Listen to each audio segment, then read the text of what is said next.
Hola chicos, ¿cómo andan? Les doy la bienvenida a esta clase en la que vamos a estar viendo lo que son las medidas de dispersión y posición. Esto obviamente lo tienen que tener en cuenta en el contexto más general del programa, donde estamos hablando de medidas resumen que en realidad describen nuestros datos en una sola variable, es decir, que estamos hablando del análisis univariado.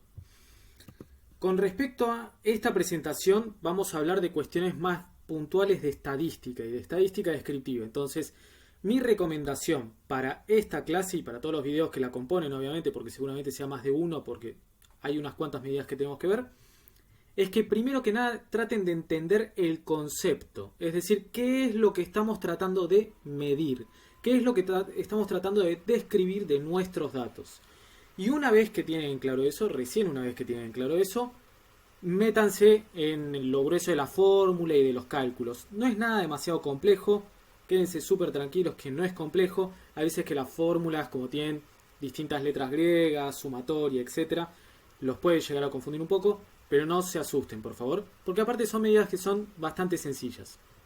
Entonces, teniendo en cuenta todo eso, mi recomendación es que a partir de este momento vean los videos un par de veces, mínimo 2 veces, y que la primera sea al doble de velocidad. Acá abajo deberían tener la capacidad de modificar la velocidad de la que estoy hablando. Entonces, con eso van a tener un paneo muy general de la clase, van a entender los conceptos, por qué es importante cada cosa, y a partir de ahí vamos a profundizar puntualmente en cada una de las medidas y cada una de las fórmulas. Entonces, y entrando de una al tema de hoy, me corro un poquito por acá. Lo que hoy vamos a ver es medidas de dispersión y medidas de posición. Vamos a ver cuál es el concepto de cada una de esas y por qué es importante. Porque es importante comenzar a describir nuestras unidades, nuestras variables un poco más definidamente y un poco más en profundidad que simplemente con las medidas de tendencia central que ustedes vieron en la clase pasada.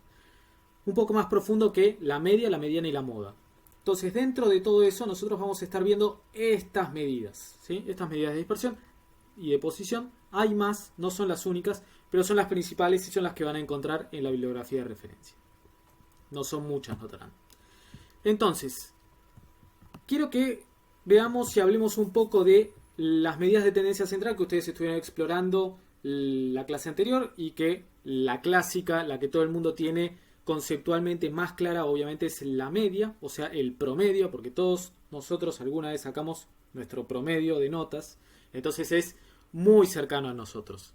Entonces, realmente nos sirven como para determinar cuál es el punto medio, es decir, la tendencia central de nuestros datos, pero si uno realmente quisiera explorar y ver y analizar en profundidad una población, un fenómeno de la realidad, que es la intención que nosotros tenemos con la investigación social, sobre todo en este contexto, si yo les quisiera proponer una política pública o una investigación a partir de distintos tipos de investigación social que se les pueda ocurrir, o distintas problematizaciones, pero creo que lo más claro sería si pensamos un ejemplo de política pública. Y pensemos en, por ejemplo, el barrio 31. Si nosotros quisiéramos aumentar el ingreso per cápita medio, es decir, el promedio de ingreso por persona o por familia del barrio 31, ¿sí? La mejor forma que nosotros podemos llegar a tener de elevar eso es tratando de convencer a Jeff Bezos y Mike Zuckerberg de que se muden ahí. Porque automáticamente los dos valores del ingreso de esas dos personas es tan pero tan alto, es tan distante al resto de los valores, que nos modifica sensiblemente nuestra tendencia central. Esto que, para que ustedes se den cuenta de cómo también hay veces que son manipulados los datos, entonces te dan un promedio, pero que tiene lo que se llaman outliers o casos atípicos, es decir, casos que se van muy lejos del centro de los datos para afectar el centro de los datos justamente. Esto también lo conocen ustedes con el típico concepto que tienen los alumnos de vamos a levantar el promedio. ¿Qué es levantar el promedio? Y sacarse un par de 10 para tratar de modificar, es decir, alterar esta tendencia central. Ahora bien, esto es clarificador de las deficiencias que a veces tienen las medidas de tendencia central, es decir, que no son robustas, que son sensibles a valores extremos. Ahora bien, para complementar eso es que tenemos en gran medida las medidas de dispersión. Esto que es este ejemplo que pusimos acá, que es un tanto intuitivo, vamos a verlo ya con números. Entonces, nosotros estamos en medio de una pandemia que es global. Si nosotros tomásemos dos grupos de países, por un lado los de la subregión andina y por otro lado los del sudeste asiático, y tenemos esta cantidad de casos por día, ¿sí? Cantidad de contagios por día, vemos que son notoriamente distintos. Lo hacemos con pocos casos, lo hacemos con pocas unidades de análisis para que sea claro.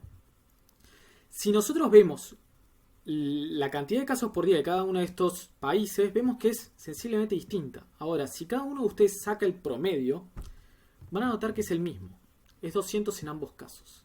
Y es ahí donde nosotros nos tenemos que poner a pensar y nos obliga a pensar en por qué y cómo podemos suplementar esta deficiencia.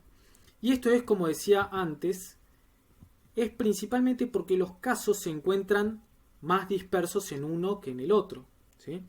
A pesar de que se complementan entre sí las dispersiones y el medio, la media, nuestro promedio queda en el mismo lugar, que es 200.